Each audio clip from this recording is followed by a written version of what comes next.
Hello guys, welcome to hit TV. నేను మీ నిహాల్. ప్రస్తుతం మనతో ఉన్నారు కృష్ణకుమారి గారు. మేడం నమస్తే మేడం. నమస్తే. మేడం, ఈరోజు మాధవిలత గారు ఫిలిం ఛాంబర్‌కి వచ్చి ఏదైతే జేసీ ప్రభాకర్ రెడ్డి గారో మాధవిలత గారి మీద ఏదైతే అనుచిత వ్యాఖ్యలు చేశారో, ఒక ప్రాస్టిట్యూట్ అన్నట్టు జేసీ ప్రభాకర్ రెడ్డి గారు చెప్పారని ఏదైతే మేడం ఇచ్చిన కంప్లెయింట్‌లో అది ఫైల్ చేయడం జరిగింది.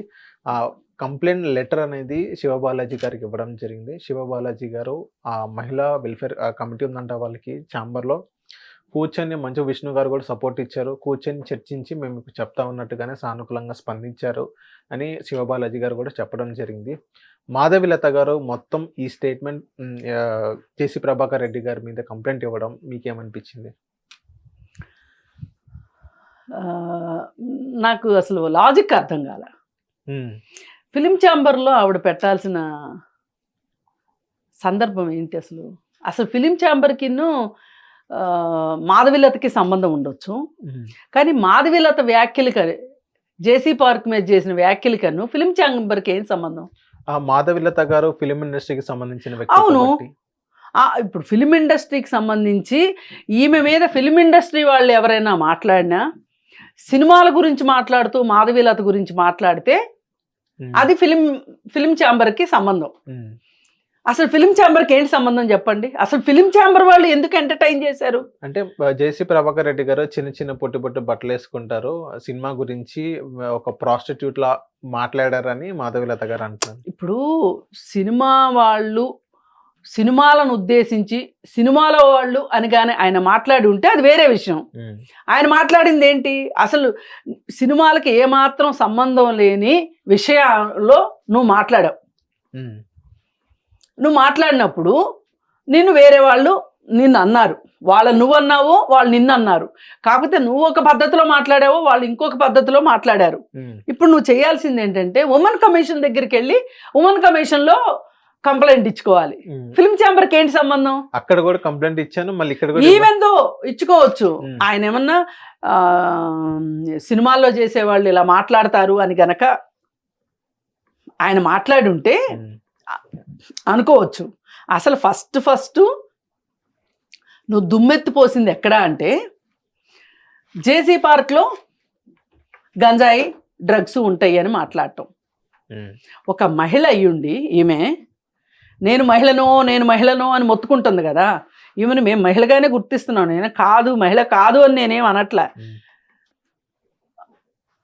రోజు ఇంట్లో నుంచి బయటికి రావడానికి అవకాశం లేని మహిళలకి ఒక ఆట విడుపులాగా ఆ రోజు December 31 నైటు ఒక ఎంటర్టైన్మెంట్ ప్రోగ్రాం ఏర్పాటు చేస్తే మీరు తిరిగి వచ్చేటప్పుడు జాగ్రత్త అని ఈవిడ ఒక హెచ్చరిక చేసి ఉంటే అది వేరే విషయం. అది కూడా ఈమె అక్కడ ఉండి చేస్తే అర్థం ఉంది. ఈమె ఎక్కడుంది? బెంగళూరులో కూర్చొని ఈమె ఇక్కడ తాడిపత్రిలో జరిగే దాని గురించి మాట్లాడాల్సిన అవసరం ఏంటి? తాడిపత్రిలో ఇంకెవరు మాట్లాడేవాళ్ళు లేరా? అంటే మీరెవరు మాట్లాడడానికి అనొచ్చు. మీరు నన్ను అడిగారు కాబట్టి మాట్లాడుతున్నాను, లేకపోతే నాకేం పని? ఇప్పుడు ఈవిడ దగ్గరికి వెళ్ళి మైక్ పెట్టి ఏమండి అక్కడ ఇలా లేడీస్ స్పెషల్ నైట్ జరుగుతుందంట తాడిపత్రిలో, మీ ఉద్దేశం ఏంటి అని మాధవిలతను ఎవరు అడగల. ఆమె చెప్పింది. మనము ఇక్కడ ఒక విషయాలకి మధ్యలో ఉన్న తేడాని గమనించకపోతే కలగూర గంపై కూర్చుంటుంది.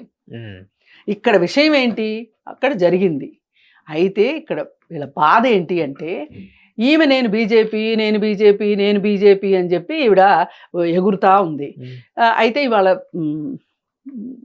కేంద్రంలో బీజేపీ పార్టీ ఉంది కాబట్టి ప్రతి వాళ్ళు కొంచెం దాన్ని పూసుకుందామని చూస్తున్నారు. ప్రతి వాళ్ళు.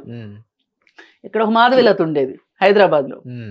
ఆమె టికెట్ కోసం ఎంత పడరాని పాటలు పడి ఎన్ని అంతకుముందు ఆమె ఫ్రాక్లు వేసుకుని గౌన్లు వేసుకుని తిరిగిన ఆవిడ, బొట్టు గిట్టు ఏమీ పెట్టుకోకుండా ఉన్న ఆవిడ కాస్త ఇంత నోరు వేసుకుని ఆవిడ సీటు సంపాదించిన దాకా వ్రతాలు నోములు పూజలు అన్నీ చేసి యజ్ఞాలు యాగాలు చేసి మొత్తానికి సీట్ అయితే సంపాదించింది. ఓ వీరంగం వేసింది. ఏమైంది? చివరికి అయిపోయింది. ఇట్లా కొంతమంది వీళ్ళందరికీ ఈ సుష్మా స్వరాజు, స్మృతి ఇరానీ వీళ్ళందరూ వీళ్ళకి ఆదర్శం అనమాట. నేను సుష్మా స్వరాజ్ పేరు తీసుకురావడం నిజానికి కరెక్ట్ కాదు అసలు. ఎందుకంటే సుష్మా స్వరాజు చాలా చదువుకున్న మహిళ, అసలు ఆవిడ్ని వీళ్ళతో పోల్చకూడదు. కానీ వీళ్ళు ఏమనుకుంటారంటే మేము కూడా అంత అయిపోదాం అనుకుంటారు. ఇప్పుడు స్మృతి ఇరానీ సినిమాల్లో సీరియల్స్లో చేసింది, మార్కెటింగ్ చేసేది. సరే తప్పేం లేదు, మార్కెటింగ్ చేసిన దానిలో తప్పు లేదు, సీరియల్స్లో చేసింది తప్పు లేదు. కానీ ఆ గ్లామర్ తోటి ఆవిడ ఏం చేశారు, ఆవిడ్ని బీజేపీ బాగా ఆవిడ్ని బీజేపీ ఆవిడకి ఉపయోగపడింది, ఆవిడ బీజేపీకి ఉపయోగపడింది, వాళ్ళిద్దరూ దొందు అన్నట్లు ఉన్నారు. అయితే ఆవిడ 2 సార్లు అఫిడవిట్లో ఆవిడ చదువుకున్న డిగ్రీ గురించి సరిగా రాయల. ఆవిడికి హ్యూమన్ రిసోర్సెస్ ఇచ్చారు, విద్యాశాఖకు సంబంధించి కూడా ఏదో బాధ్యత ఇచ్చారు. అది ఎంత నవ్వులాట విషయమో తర్వాత యూనివర్సిటీలకు వెళ్ళినప్పుడు ఆవిడ ఏం మాట్లాడింది అదంతా ఓ పెద్ద నవ్వులాట అయి కూర్చుంది. ఇక ఆమె గ్లామర్ తగ్గిపోయింది, ఆమె ఈసారి ఓడిపోయింది. సరే, అది వేరే విషయం. ఇప్పుడు ఇక్కడ ఏమవుతుంది అంటే మనము ఏదో ఒక వాగాడంబరం చూపించి వార్తల్లో నిలవాలి అని ఏ విషయాన్ని పెడితే ఆ విషయాన్ని మాట్లాడడం నేర్చుకున్నారు ఇప్పుడు బాగా. ఇప్పుడు మామూలుగా మనుషులు ఎప్పుడు పాపులర్ అవుతారు? మీరు ఎవరన్నా పని చేయండి, జనాల్లోకి వెళ్ళి పని చేయండి, జనాలకు అవసరమైంది మాట్లాడండి, అప్పుడు మీకు ఎవరైనా సరే మీకు సపోర్ట్ ఇస్తారు, మీరు పాపులర్ అవుతారు. సేవ చెయ్యకుండా ఎవ్వరూ రాజకీయ నాయకులు కాలేరు, సోషల్ యాక్టివిస్టులు కాలేరు. మీరు ఏ చట్టాల గురించి మీకు తెలుసు, ఏ న్యాయం ధర్మం గురించి తెలుసు మీకు? నిజంగా బాధితుల పక్షాన మీరు ఎక్కడ నిలబడ్డారు? ఏ రోజు ఏం చేశారు? ఏ బాధితులకు మీరు ఏం చేశారు? జానీ మాస్టర్ విషయం వచ్చింది. జానీ మాస్టర్ విషయం వచ్చినప్పుడు జానీ మాస్టర్ని మీరు బాగానే ఆ అమ్మాయితో నేను మాట్లాడాను, సృష్టి వర్మతోటి, నేను చాలా బాధపడ్డాను నేను, అది ఇది అని చెప్పి ఆవిడ మాట్లాడి దాన్ని లవ్ జిహాద్ అన్నది. నేను దాన్ని లవ్ జిహాద్ అనే మాట నేను ఖండించాను. ఇక్కడ లవ్ జిహాద్ ఎక్కడిది? మతం పరంగా అతను చేసింది ఏమీ లేదు. అతను వృత్తిపరంగా అతనికి వచ్చిన అవకాశాన్ని అతను వాడుకున్నాడు తప్పితే అక్కడ మతం ఎక్కడుంది? లవ్ జిహాద్ కాదు అంటే కాదు లవ్ జిహాద్ అని వాదించింది. అసలు లవ్ జిహాద్ నిర్వచనమే వేరమ్మా, మీరు కొంచెం తెలుసుకుని మాట్లాడండి అని చెప్పి నేను అన్నా. కానీ ఆమె పద్ధతి మార్చుకోవాలి. ఎందుకు అంటే ఈ లవ్ జిహాద్ అనే మాట ఇవాళ చాలా పెద్ద పాపులర్ డైలాగ్ అయింది, పెద్దల దృష్టిలో పడాలి అంటే.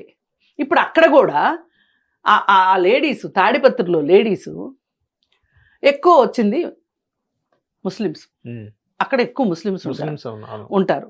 ముస్లిమ్స్ లేడీస్ని తొందరగా బయటికి తీసుకెళ్లరు, అందుకని వాళ్ళకు ఒక ఆట విడుపుగా ఉంటుంది అని చెప్పి లేడీస్ నైట్ అని పెట్టి అక్కడ చాలా మార్కెట్ పెట్టారు, చాలా వస్తువులు తినుబండారాలు అమ్మేవి, అలాగే ఇప్పుడు చేతి వృత్తులతో తయారు చేసుకున్న వాళ్ళకి అదొక మార్కెట్ ప్లేస్ లాగా ఉంది.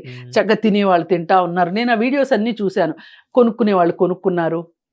ఇప్పుడు ఈ మహిళ వెళ్ళింది అంటే ఇంట్లో వాళ్ళు వదిలిపెడతారా? వచ్చి బయట వెయిట్ చేస్తారు, తీసుకెళ్తారు ఇంటికి. అసలు వాళ్ళ భద్రత గురించి అక్కడ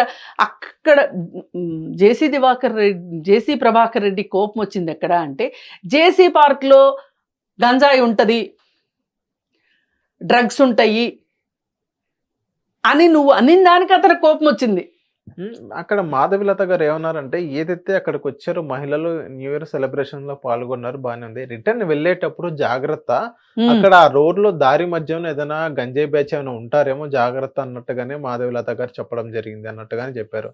సో దానికి జేసీ ప్రభాకర్ రెడ్డి గారు ఫిలిం వాళ్ళు ఇంతేనా, ఐ మీన్ ఇండస్ట్రీ వాళ్ళు ఇంత చిన్న చిన్న పొట్టు బట్టలు వేసుకొని ఇంకోటి ఏంటంటే ప్రాస్టిట్యూటర్లా అన్నట్టు మాట్లాడారని మాధవిలత గారు కంప్లైంట్లో ఆ స్టేట్మెంట్ అనేది రాయడం జరిగింది. నేను కాదనట్లే. ఇప్పుడు ఇక్కడ ఈ గొడవ సినిమా ఇండస్ట్రీలో నువ్వు ఈరోజు ఉంటే, సినిమా ఇండస్ట్రీలో ఉన్నావు కాబట్టి నువ్వు ఇలా అని అతను మాట్లాడి ఉంటే మనం అభ్యంతరం చెప్పొచ్చు. ఇప్పుడు నా ఇంటిగ్రిటీ గురించి నువ్వు క్వశ్చన్ చేసావు కాబట్టి నీ ఇంటిగ్రిటీ గురించి నేను క్వశ్చన్ చేస్తాననే దాకా వచ్చింది ఇది. ఓకే, దీనికి ఫిలిం ఛాంబర్కి ఏంటి సంబంధం? నేను అడిగేది అది. అంటే సినిమా వాళ్ళు అన్నట్టుగానే జేసీ ప్రభాకర్ రెడ్డి గారు చెప్పారు కదా, నువ్వు సినిమాల్లో చిన్న చిన్న బట్టలు వేసుకున్నావు అని మాట్లాడాడు ఆయన. సినిమా వాళ్ళందరూ ఇలా అని అనలా ఆయన. అవును. మరి అలాంటప్పుడు పైగా ఇంకొక ఆమె ఎవరో కూడా వచ్చేసేసి యామిని, అసలు ఇది మన సంస్కృతేనా, న్యూ ఇయర్ పార్టీలు జరుపుకోవడం ఏంటి అని ఆవిడ మొదలెట్టింది. మరి అలాంటప్పుడు మోడీ గారు ఎందుకు నూతన సంవత్సర శుభాకాంక్షలు చెప్పారు చెప్పండి? మోడీ గారితో చాలా మంది అదే పెద్ద బీజేపీ వాళ్ళు చెప్పారు, వాళ్ళు కూడా సెలబ్రేట్ చేసుకున్నారు హ్యాపీ న్యూ ఇయర్ అని. ఇప్పుడు నిన్న సంక్రాంతి సెలబ్రేషన్స్ చేసుకున్నారు కిషన్ రెడ్డి గారి ఇంట్లో. ఎస్, చేసుకుంటే తప్పే ఉంది. దానిలో ఆ సంక్రాంతి సెలబ్రేషన్స్ కి వేరే మతాల వాళ్ళు కూడా వచ్చారు. అవును, ఈవెన్ రంజాన్ పండగకి మోడీ గారు కూడా విష్ చేస్తారు ఆబ్వియస్లీ. మరి అలాంటప్పుడు ఇది విదేశీ సంస్కృతి. విదేశీ సంస్కృతిని అరికట్టే విషయంలో మీ ప్రభుత్వం ఏం చేస్తుందో చెప్పండి. నేను ఇంకో ప్రశ్న వేస్తా. వివాహేతర సంబంధాలు తప్పు కాదు అని మీ హయాంలో సుప్రీంకోర్టులో ఒక తీర్పు ఇచ్చారు. దీనివల్ల ఇవాళ సమాజంలో జరుగుతున్న నష్టం అంతా ఇంత కాదు. అవును. ఈ వివాహేతర సంబంధాన్ని ప్రశ్నించిన భార్యకి ఆమెకు అంతగా వివాహేతర సంబంధం నచ్చకపోతే, ఇబ్బంది ఉంటే విడాకులు తీసుకోవచ్చు అని చెప్తున్నారు. అంటే పెళ్లిళ్ళు చేసుకునేది విడాకులు తీసుకోవటానిక? అది ఆడైనా మగైనా మీరు వివాహేతర సంబంధాలు కరెక్ట్ కాదు అని కోర్టులు చెప్తే పాటిస్తారా లేదా ప్రజల ఇష్టం. అవును. కానీ కోర్టే చెప్పిన తర్వాత ఇంకా సామాన్య ప్రజలు ఎలా ఆలోచిస్తారు చెప్పండి? మరి మీరు భారతదేశము కుటుంబ వ్యవస్థ, భారతదేశం మొత్తాన్ని కుటుంబ వ్యవస్థని ప్రపంచం గమనిస్తుంది, అందరూ ఆచరించాలనుకుంటున్నారు అని మీరు వెర్రికోతలకు వస్తుంటారు కదా. మరి అలాంటప్పుడు ఇది క్వైట్ కాంట్రడిక్షన్ కదా. ఈ తీర్పును ఎందుకు ఆపలేకపోయారు మీరు? ఆ తీర్పు ఇవాళ పోలీస్ స్టేషన్కి వెళ్ళి నా భర్త వేరే స్త్రీతోటి సంబంధం పెట్టుకొని నన్ను కొడుతున్నాడు, నన్ను హింసిస్తున్నాడు, నా పిల్లలకు అన్యాయం జరిగింది అని చెప్పి ఏ మహిళ అయినా పోలీస్ స్టేషన్కి వెళ్ళి అడిగితే ఏం చెప్తున్నారు? సుప్రీంకోర్టే చెప్పిందమ్మా తప్పు కాదని, సర్దుకుపోకపోవటం నీకు చేత కాకపోతే విడాకులు ఇచ్చేయి. ఇప్పుడు ఈ మహిళ విడాకులు ఇచ్చేసి ఎక్కడి నుంచోవాలి? అవును. ఇలాంటి అసంబద్ధమైన విషయాలు ఉన్నప్పుడు మాధవీలత గారు ఈ రోజు వచ్చేసేసి అసలు ఇది మన సంస్కృతి కాదు, ఏది మన సంస్కృతో చెప్పండి. నేను ఇది ఎగ్జాంపుల్ చెప్పా కదా. దీన్ని మీరు ఎట్లా మీ గవర్నమెంట్లో జరిగిన దాన్ని మీరు ఎట్లా డిఫెండ్ చేసుకుంటారు చెప్పండి? మీరేమి నిర్వచనం ఇస్తారు దీనికి? అవును. అసలు ఒక మనిషి ఆయన సారీ చెప్పాడు, జేసీ ప్రభాకర్ రెడ్డి సారీ చెప్పాడు, సారీ చెప్పిన విధానం కూడా నచ్చలేదు అంటున్నారు. మరి స్క్రిప్ట్ పంపించండి మీరు, ఆ స్క్రిప్ట్ ప్రకారం చెప్తారేమో, ఆ స్క్రిప్ట్ ప్రకారం చెప్తారేమో, పంపించండి స్క్రిప్ట్. చెప్పిన విధానం కూడా నచ్చలేదు అన్నట్టుగానే చెప్తున్నారు.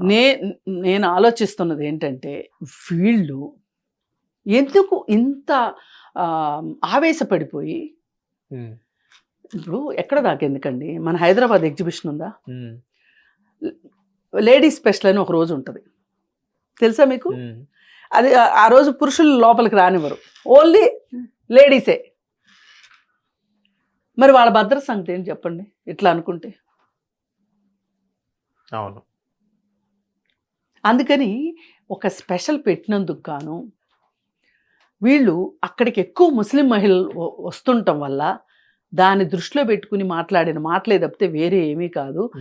అందుకోసం నేను ఒకటే చెప్పదలుచుకున్నా, అసలు మహిళలకి బీజేపీ గవర్నమెంట్ చేస్తున్నంత అన్యాయం అంతా ఇంత కాదు. ఏ రకంగా అంటే అది కూడా చెప్తాను. దాని గురించి మీరు ఏమన్నా ఫైట్ చేస్తారా మాతో కలిసి? ఇప్పుడు ఇది ఉంది కదా, ఇప్పుడు నేను ఇందాక ఇచ్చిన ఎగ్జాంపుల్ ఉంది కదా, ఈ విషయంలో స్త్రీకి అన్యాయం జరుగుతుంది కదా, మరి మీరు ఏ రోజన్నా మీరు రిప్రజెంటేషన్ ఇచ్చారా? అలాగే మహిళలకి నైట్ డ్యూటీలు తీసేస్తున్నాము అని చెప్పి ఒక స్టేట్మెంట్ ఇచ్చారు. అసలు నైట్ డ్యూటీలు తీసేయాల్సిన అవసరం ఏంటి? నైట్ డ్యూటీలు తీసేయక్కర్లా. ఎందుకు తీసేశారు అంటే డ్యూటీకి వెళ్ళిన మహిళ ఇంటికి తీసుకొచ్చి వదిలిపెట్టే బాధ్యత ఆ సంస్థది. ఆ సంస్థ ఆ బాధ్యత నుంచి తప్పించుకోవటం కోసం మహిళలకి నైట్ డ్యూటీస్ తీసేస్తారు. దీనివల్ల నష్టం ఏంటో చెప్తా. ఇప్పుడు కోల్కతాలో ఆ డాక్టర్ చనిపోయినప్పుడు కూడా లేడీ డాక్టర్స్కి మేము నైట్ డ్యూటీస్ తీసేస్తాము అని చెప్పి వాళ్ళు ఇచ్చారు. ఇప్పుడు ఇక్కడ ఏమవుద్దంటే ఆఫీసులో నైట్ డ్యూటీ చేసే మగవాళ్ళకి హాస్పిటల్లో నైట్ డ్యూటీ అంటే అది కనుక అమలు అయితే నైట్ డ్యూటీ చేసే మగ డాక్టర్లకి కోపం ఎలా వస్తుందంటే, ఆడపడకపోతున్నా బాగుండేది, మనకి శ్రమ తప్పేది, ఆడవాళ్ళు చూడు వాళ్ళకి ఇప్పటికే బోలుడు ప్రత్యేక చట్టాలు అవి ఇవి అని ఆడవాళ్ళ మీద లేనిపోని ద్వేషం పెరుగుతుంది వాళ్ళ. మీరు నైట్ డ్యూటీలు తీసేయడము అనేది అది మహిళలకి చేతగానితనం కాదు, మీకు భద్రత కల్పించలేనితనం. అది ఇది శాంతి భద్రతల సమస్య. అవును, అందుకోసం మీరు దాని నుంచి తప్పుకోవడం కోసం మీరు ఈ పని చెప్తున్నారు. ఇప్పుడు అక్కడ నిజమే అనుకుందాం, శాంతి భద్రతల సమస్య అనుకుందాం, తాడిపత్రిలో కూడా అది పోలీసులు కదా చూసుకుంటారు. అవును, ఈవెన్ అక్కడ జేసీ ప్రభాకర్ రెడ్డి గారు చెప్పిన విషయం ఏంటంటే, ఆ న్యూ ఇయర్ తర్వాత ఇప్పటిదాకా ఒక సింగిల్ కంప్లైంట్ అనేది కూడా రైజ్ అవ్వలేదు. ఒక మహిళ పైన దాడి జరిగిందని కానీ, ఒక మహిళ ఏదైనా ఇంటికి వెళ్ళే సమయంలో అక్కడ ఏదైనా గొడవలు అయినాయి కానీ ఏ ఒక్క కంప్లైంట్ కూడా రిజిస్టర్ అవ్వలేదంటే నేను అక్కడ ఎంత గట్టిగా చేశానో చూడండి అన్నట్టుగానే జేసీ ప్రభాకర్ రెడ్డి గారు ప్రెస్ మీట్లో చెప్పడం జరిగింది. దానిపైన మీరేమంటారు కదా? అవును, జరిగితే వచ్చేస్తుంది కదా న్యూస్. అవును, అది ఈయన నేనే చేశానని చెప్పుకోవడం కూడా కరెక్ట్ కాదు. అక్కడ పోలీసు వ్యవస్థ ఇంతమంది మహిళలు ఇక్కడికి వస్తారు కాబట్టి వాళ్ళ భద్రత మన బాధ్యత కాబట్టి వాళ్ళు ఎక్కువ పహరా పెట్టుండొచ్చు. మేడం ఇక్కడ ఇంకో పాయింట్ కూడా మనం చూడొచ్చు. ఏదైతే మాధవీలత గారు ఏదైతే ఫస్ట్ ఒక వీడియోలో మేడం మాధవీలత గారు చెప్పారో, ఏదైతే జేసీ పార్క్ లో ఏదైతే న్యూ ఇయర్ సెలబ్రేషన్ అవుతుందో ఇంటికి వెళ్ళేటప్పుడు అక్కడ పోలీసు బలగం అనేది గట్టిగా పెట్టండి అన్నట్టుగానే కూడా చెప్పొచ్చు కదా. అదే నేను అంటున్నా. అసలు నేను అనేది ఏంటంటే కన్నుపోయినంత కాటుకు పెట్టుకోవాల్సిన అవసరం ఏంటి? అవును, అక్కడ ఉన్నది బీజేపీ ఎన్డీఏ గవర్నమెంటే కదా. అదే ఎన్డీఏ గవర్నమెంటే. మరి అసలు మీకు తాడిపత్రి గురించి ఆమెకు మాట్లాడాల్సిన అవసరం లేదండి. మీరు ఇప్పుడు ఎవరైనా అంటారు మాధవీలత గురించి మీరెందుకు మాట్లాడుతున్నారండి? మీరు అడిగారు కాబట్టి చెప్తున్నా. ఇప్పుడు సినిమా వాళ్ళకు కూడా సరిగా సమాధానం చెప్పుకోవడం చేతగాక, అమ్మా నీ ప్రైవేట్ వ్యవహారం అది, మాకు చెప్పి స్టేట్మెంట్ ఇచ్చావా? సినిమాలో ఆడవాళ్ళందరూ ఇంతే అని ఆయన అన్నాడా? ఏంటిది అని మాట్లాడాలి. ఎందుకంటే రేపు మళ్ళీ సినిమా వాళ్ళ గురించి ఆమె ఏం మాట్లాడుతుందో ఎందుకు వచ్చిందిలే అని చెప్పి ఇప్పుడు ఇలా ఊరుకోకళ్ళు తయారయ్యారు, ఇలా మాట్లాడేవాళ్ళు అనే ఉద్దేశంతో వాళ్ళు ఏదైనా చాలా డిప్లొమాటిక్గా మాట్లాడి ఉండొచ్చు. కానీ ఏం అవసరం చెప్పండి ఈవిడికి? ఎందుకు మాట్లాడినట్లు? ఆయన ప్రాస్టిట్యూట్ అన్నమాట అనడం ఖచ్చితంగా తప్పే, అనకూడదు. ఆ విషయానికి ఆయన సారీ చెప్పాడు. లేదు నీకు ఆ సారీ నచ్చలేదు, సారీలతో పని లేదు. ఇప్పుడు హత్య చేసి సారీ అంటే ఎట్లా కుదురుతుంది? ఆయనకు శిక్షించబడాలి అనుకుంటే కనుక వెళ్ళి నువ్వు మహిళా కమిషన్ దగ్గర లేదా కోర్టులోనో కేసు పెట్టుకో. చట్టపరంగా వెళ్ళండి, ఇంకెందుకు ఈ లోపు? మరి నాకు సారీ చాలలేదు అంటే నీకు నచ్చినట్లు సారీ చెప్తే నువ్వు వదిలేసేదానివా? పైగా నేను విజ్ఞానికి ఈవిడ పెట్టిన మెసేజ్ కూడా నేను చూసా. విజ్ఞానికి ఏం మెసేజ్ పెట్టిందంటే, మీ అమ్మ నిన్ను ఎట్లాగన్నది, అసలు వాళ్ళ అమ్మ సంగతి నీకెందుకు, నువ్వు మాట్లాడింది బాగుందా అంటే ఇప్పుడు నువ్వు మాట్లాడిందంతా కరెక్ట్ అంటే వాళ్ళని ఏమి అనవన్నమాట. అంటే ఈ నోరేసుకుని పడ్డం ఏంటో నాకు అర్థం కావట్లే.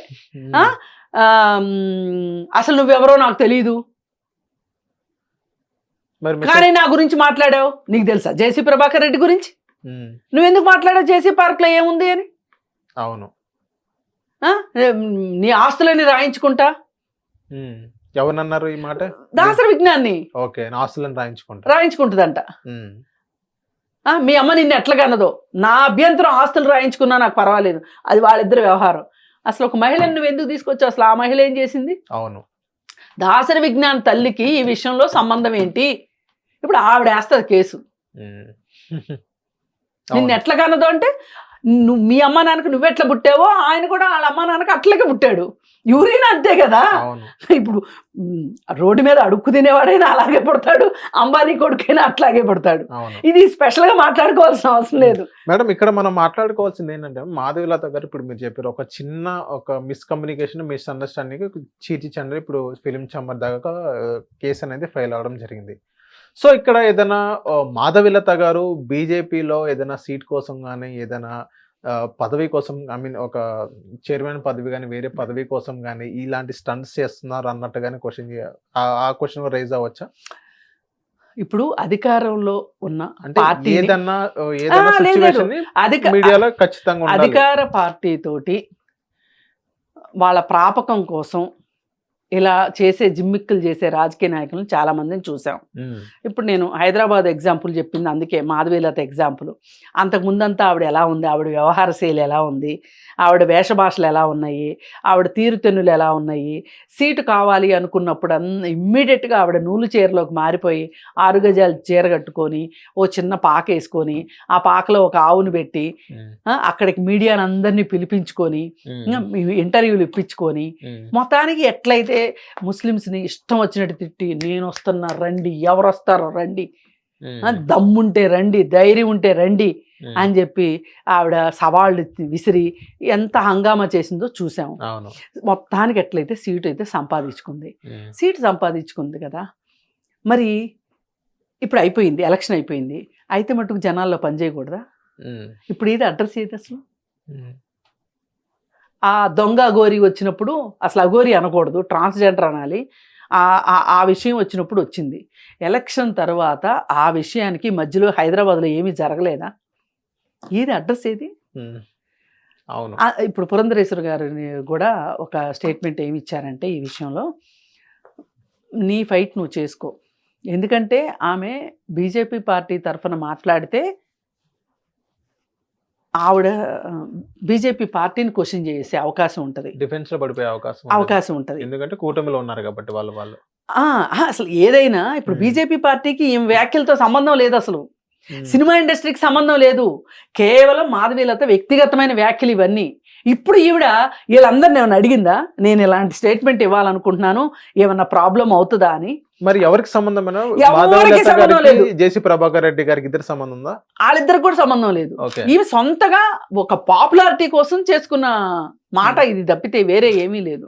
అసలు న్యూ ఇయర్ పార్టీల్లో బెంగళూరులో ఒక్కొక్క పబ్ నుంచి తాగి పడిపోయిన అమ్మాయిల్ని కానీ తాగి పడిపోయిన అబ్బాయిల్ని కానీ మోసుకు రావటం అనేది మనం చూసాం. అవును, ఆ రోజు చూసాం. అట్లాంటి ఘటన ఏమన్నా జేసీ పార్క్ లో జరిగిందా? లేదు. ఆల్కహాల్ ఒక చిన్న ఇది కూడా లేదు. మరి నువ్వు బెంగళూరులో ఉంటున్నప్పుడు బెంగళూరులో అసలు ఈ విదేశీ సంస్కృతి ఏంటి అని ఎందుకు మాట్లాడలే? అంటే మద్యం తాగటం స్వదేశీ సంస్కృత? మరి మీరు మోడీ గారికి చెప్పి ఎందుకు బ్యాన్ చేయించట్లా? దేశం మొత్తం మద్యపాన నిషేధం పెడితే ఎవరిని వద్దంటారా? నేనైతే వద్దన్ను. ఎందుకంటే అసలు ఈ మద్యం వల్లే మహిళల జీవితాలు నాశనం అవుతున్నాయి. అవును, పెట్టండి, ఎవరు వద్దంటారు? ఇప్పుడు మీరంతా బీజేపీ కదా, హిందుత్వ అని మాట్లాడుతున్నారు కదా, మీరు కావచ్చు, ఆ సాధినేని యామిని కావచ్చు, మీరందరూ మాట్లాడుతున్నారు కదా. ఓకే, మీరు అందరూ కలిసి వెళ్ళి మోడీ దగ్గర మొరపెట్టుకోండి. గుజరాత్ ఒక్క దాంట్లో మద్యపాన నిషేధం పెడితే ఎట్లా, దేశం మొత్తం పెడదాము, ఏ రాష్ట్రంకి ఆ రాష్ట్రం పెడితే అంతర్రాష్ట్రాల మధ్యలో స్మగ్లింగ్ జరుగుతుంది, దేశం మొత్తం మద్యపాన నిషేధం పెడదాము అని చెప్పండి, మేము కూడా తోడొస్తాం. ఇవాళ ఒక మహిళకి కానీ ఒక పురుషుడికి కానీ ఒక బిడ్డకు కానీ కూడు గుడ్డ పెట్టేది పని మాత్రమే. మీరు పని ఇప్పించే పని మీద ఉండండి, మీరు ఉపాధి కల్పించండి, వైద్యం ఇవ్వండి, అలాగే ఉండటానికి ఇల్లు, తినటానికి తిండి, ఇవన్నీ వచ్చేలాగా చేయండి. ఎవరిని ముద్దలు కలిపి తినిపించమని ఎవరో చెప్పరు. వాళ్ళ ఆహారాన్ని వాళ్ళు సంపాదించుకునేటట్లుగా వాళ్ళని ఎంపవర్ చేయమని చెప్తున్నాం, ఆడవాళ్ళకైనా మగవాళ్ళకైనా ఎవరికైనా సరే. అంతేగాని ఈ మతం ఏం ఇస్తుందండి? మతం తిండి పెడుతుందా చెప్పండి? లేదు, అలాంటి ఏం పట్టదు. ఎప్పుడు పెడుతుంది మతం? ఇప్పుడు మీరు ఒక మతానికి చెందిన వాళ్ళు, ఏ రంజాన్ పండుగప్పుడు జకాత్ ఇవ్వగలిగిన స్తోమత ఉన్న వాళ్ళు ఆ రోజు పెడతారు. అవును. లేదు అంటే మసీద్ దగ్గర ఎవరన్నా కూర్చుంటే వాళ్ళకి ఏదన్నా సంతర్పణ చేస్తారు. లేకపోతే ఇంకోటి పేదవాళ్ళ కోసం పేదవాళ్ళ పెళ్ళిళ్ళు జరిపించడమో లేకపోతే చదువులు చెప్పించడం ఇట్లాంటివి చేస్తారు. అలాగే హిందూ మతం వాళ్ళు కూడా చేసుకుంటున్నారు, అలాగే క్రిస్టియన్ మతం వాళ్ళు కూడా చేసుకుంటున్నారు. అంతవరకే చేస్తారు కానీ ఇంకా అంతకుమించి అయితే చేయరుగా ఎవరైనా. అంతకుమించి చేయాలంటే ఎవరు చేయాలి? గవర్నమెంట్ మాత్రమే చేయాలి. ఆ దిశగా మీరు పనిచేయండి. మీకు మహిళల భద్రత గురించి మీకు అంతగా పడితే మరి కతువాలో జరిగినప్పుడు ఏం చేశారు, హత్రాస్లో జరిగినప్పుడు ఏం చేశారు? కతువాలో ఒక చిన్న పాప 7 ఏళ్ల 8 ఏళ్ల పాపని ఒక గుడిలో మత్తు ఇంజక్షన్లు ఇచ్చి అత్యాచారం చేసి చంపినప్పుడు ఏం జరిగింది? ఆసిఫా సంగతి ఏంటి చెప్పండి. అవును. అవి మీకు కనిపించవా? హత్రాస్లో జరిగింది ఏంటి? అసలు ఆ అమ్మాయిని బతకనివ్వలేదు ఫిర్యాదుదారుని. ఎవరి మీద అయితే అత్యాచారం జరిగిందో అమ్మాయి చనిపోయింది. కంప్లైంట్ ఇవ్వడానికని వెళ్తుంటే కుటుంబ సభ్యులను చంపేశారు యాక్సిడెంట్ చేసి. ఎన్ని చూడలేదు మనం. అంటే నేను బీజేపీ గవర్నమెంట్ వచ్చిన తర్వాత ఇవన్నీ జరుగుతున్నాయని నేను చెప్పట్లేదు. అవును, అత్యాచారాలు జరగడం కూడా కరెక్ట్ అని నేను అనను, సర్వసాధారణం అని కూడా నేను అన్ను. కానీ మన పరిస్థితుల్లో జరుగుతున్నాయి, వాటిని ఎలా ఎదుర్కొందాము అని ప్లాన్ చేయాలి మనం. అలాగే బాధితురాలకి ఏ వరకు మనం సహాయం చేయాలి అనేది మనం చూడాలి తప్పితే ఏమైనా మంత్రదండం ఉందా రాత్రికి రాత్రి ఇవన్నీ ఆగిపోవటానికి? నేను అంత అమాయకంగా చెప్పను, ఎందుకంటే సమస్యలు చూస్తున్నా కాబట్టి. ఎవరి దగ్గర అల్లావుద్దీన్ అద్భుత దీపం లేదండి సమస్యల పరిష్కారానికి. పోరాటాలు చేయవలసిందే, సమస్యల్ని ప్రభుత్వం దృష్టికి తీసుకెళ్లవలసిందే, ప్రభుత్వమే పరిష్కరించాలి. ఇప్పుడు మనం ఎవరమన్నా సహాయం చేశాము అంటే అది పైపోతు మాత్రమే. అసలు రోగానికి మందు ఎవరి దగ్గర ఉంటుంది? ప్రభుత్వం దగ్గరే ఉంటుంది. దానికోసం మనం పనిచేయాలి తప్పితే ఈ లేనిపోని. పైగా ఇంకొకటి, ఆత్మగౌరవానికి భంగం కలిగింది అనేది, ఆత్మగౌరవానికి భంగం కలగటము అనేది మహిళకి ఎంత ఆత్మగౌరవం ఉంటుందో పురుషుడికి కూడా ఉంది. ప్రతి మనిషికి ఆత్మగౌరవం ఉంటుంది. దీనిలో పురుషుల స్త్రీల అనేది విడదీయటం కరెక్ట్ కాదు. కానీ ఆమె జెండర్ని గుర్తించి మరీ మాట్లాడింది తప్పు అవుతుంది. అవును. ఇప్పుడు ఈవిడ ఆయన ఆత్మగౌరవానికి భంగం కలిగించింది, ఆయన పరువు ప్రతిష్టలకు భంగం కలిగేటట్లు మాట్లాడింది కాబట్టి ఆయన ఆ ప్రాస్టిట్యూట్ అనే మాట వాడారు. అంటే మనకి సమాజంలో నానుడి అంటే ఎలా ఉంటాయి అంటే బూతులన్నీ ఆడవాళ్ళని ఉద్దేశించే ఉంటాయి. మీరు ఒక్క బూత్ అయినా సరే అవును మగవాళ్ళకి ఉద్దేశించి తిట్టే బూత్ ఉందా? లేదు. ఇప్పుడు ప్రాస్టిట్యూట్ అంటే మీరు ఇంత చీప్గా మాట్లాడారని అనుకుంటున్నారు, మగ ప్రాస్టిట్యూట్లు కూడా ఉన్నారు, నడుస్తుంది వ్యాపారం. నువ్వు ఒక మేల్ ప్రాస్టిట్యూట్ అని అనకపోయావా మరి? అలా అనుకుంటే నేను తట్టుకోలేకపోతున్నాను అని ఏడవడం కాదు, ఏదో ఏడుపేదో ఆడవాళ్ళ సహజ లక్షణం లాగా. మగవాళ్ళకి ఏడుపు రాదా? మగవాళ్ళు మనుషులు కాదా? వాళ్ళ కళ్ళల్లో కన్నీళ్లు ఉండవా? వాళ్ళు ఇన్ని సంవత్సరాలుగా ఆ ప్రాంతంలో కాపాడుకున్న పరువు ప్రతిష్టలకు భంగం కలిగించేలాగా మాట్లాడావు. నువ్వు ఒక కేసు వేస్తే ఆయన ఇంకో కేసు వేస్తాడు రేపు పొద్దున. ఇద్దరు కలిసి రాజీ పడుదురు. కానీ ఇప్పుడు అందరికి ఇప్పటిదాకా వినోదం పంచారని సంతోషిద్దాం. హిట్ టీవీ యాప్, ఇందులో short news, live news, entertainment shows, movies, digital magazines తో పాటు మీ జిల్లా వార్తలను కూడా ఫ్రీగా చూడొచ్చు. అంతేకాదు కేజీ నుంచి పీజీ వరకు విద్యార్థులకు స్కాలర్షిప్ కూడా అందిస్తున్నాం. ప్రతి వారం 10 మందికి లక్కీ డ్రా ద్వారా ఒక్కొక్కరికి 10,000 రూపాయలు అందిస్తున్నాం. ఇంకెందుకు ఆలస్యం, వెంటనే హిట్ టీవీ యాప్ ని డౌన్లోడ్ చేసుకుని ఫ్రీగా ఎంటర్టైన్మెంట్ పొందండి. Hit TV app. Hit TV app. Please download hit TV app. Hit TV app ని ఫ్రీగా డౌన్లోడ్ చేసుకుని ఎంజాయ్ చేయండి. మీకు నచ్చిన ఎంటర్టైన్మెంట్ కోసం హిట్ టీవీ యాప్ ని ఫ్రీగా డౌన్లోడ్ చేసుకుని ఎంజాయ్ చేయండి. హిట్ టీవీ యాప్ ని డౌన్లోడ్ చేసుకుని ఆస్వాదించండి, ఆశీర్వదించండి. ఇంతమంది సెలబ్రిటీలు హిట్ టీవీ యాప్ ని డౌన్లోడ్ చేసుకోండి అని చెప్తున్నారంటే ఎంత మంచి యాప్ ఆలోచించండి. అమెరికా అమెరికాలో చదవాలనుకునే వాళ్ళకి విశ్వసనీయమైన పేరు మన శౌర్య కన్సల్టెన్సీ. UK లో 1 year masters, UK లో 1 year masters, 2 years work permit up to 5 years visa. Contact Saurya Consultancy. Contact 89851 89851.